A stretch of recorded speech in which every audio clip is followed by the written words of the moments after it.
Ahojte, v tomto videu sa ide viazať mokrá marcovka. Začnem tým, že si na háčik upevním viazaciu niť. Prvý točný konček si odstrihnem a s niťou sa dostanem až dozadu. Niekde sem, kde sa háčik ohýba. Ďalej si pripevním zo pár štetov na zadoček.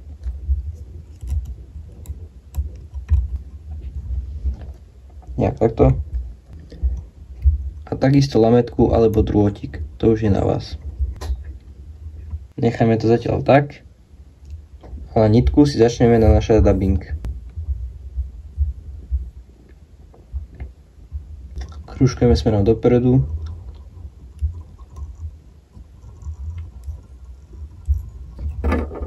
A postupne pridávame dubbing.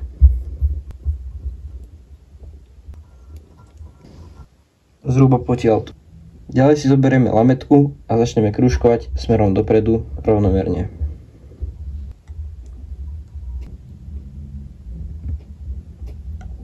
Lametku si vpredu zaistíme a prvý točný koniec môžeme odstrihnúť. Teličko si môžeme vyčesať. Ako nožičky použijeme pierko z jarabice, ktoré si takto učešeme, aby nám trčala iba špička. O tú špičku si ju prichytíme na háčik.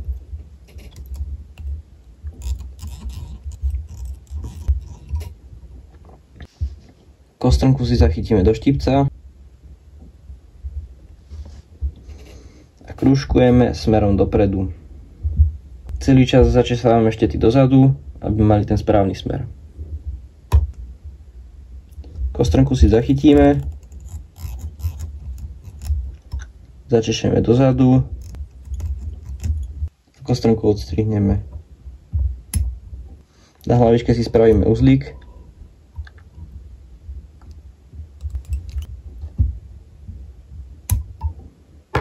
Ďalej si hlavičku môžeme zvýrazniť inou farbou. To je už na vás. Zbytočný konček odstrihneme. A spravíme uzlík. Môžeme odstrihnúť a hlavičku si zalakovať. Mokrú marcovku máme hotovú a už nám stačí iba zobrať k vode a otestovať. Ak sa ti video páčilo, nezabudni dať like, odber a do komentáru napíš, ako ju vážiš ty.